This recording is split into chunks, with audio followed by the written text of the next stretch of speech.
Maoist party కేంద్ర committee నూతన ప్రధాన కార్యదర్శిగా తిప్పిరి తిరుపతి ఎన్నికయ్యారు. నంబాల కేశవరావు వారసుడిగా తిప్పిరి తిరుపతి అలియాస్ దేబూజిని మావోయిస్టు పార్టీ నేతలు ఎన్నుకున్నారు. ఇక మావోయిస్టు పార్టీ కీలక నేత హిడ్మాకు బస్తర్ బాధ్యతలు అప్పగించారు.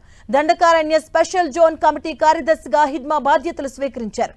ఈ ఏడాది మే 21న ఛత్తీస్గఢ్ బస్తర్ డివిజన్లోని నారాయణపూర్ అడవుల్లో జరిగినటువంటి ఎన్కౌంటర్లో మావోయిస్టు ప్రధాన కార్యదర్శి నంబాల కేశవరావు మరణించారు. ఈ ఎన్కౌంటర్లో మొత్తం 28 మంది మావోయిస్టులు మృతి చెందారు. ఇక అప్పటి నుంచి మావోయిస్టు పార్టీ కేంద్ర కమిటీ ప్రధాన కార్యదర్శి పదవి ఖాళీగా ఉంది. ఇక పార్టీ నాయకత్వం సమావేశమై కొత్త కార్యదర్శిగా తిప్పిరి తిరుపతిని ఏకగ్రీవంగా ఎన్నుకుంది. దీంతో మావోయిస్టు పార్టీ నూతన కెప్టెన్ గా తెలుగువాడు ఎన్నికయ్యాడు. తిప్పిరి తిరుపతి స్వస్థలం కరీంనగర్ జిల్లా. ఈ దళిత నాయకుడు పార్టీ పోలిట్ బ్యూరో సభ్యుడిగాను, కేంద్ర సైనిక కమిషన్ అధిపతిగాను బాధ్యతలు నిర్వహించారు.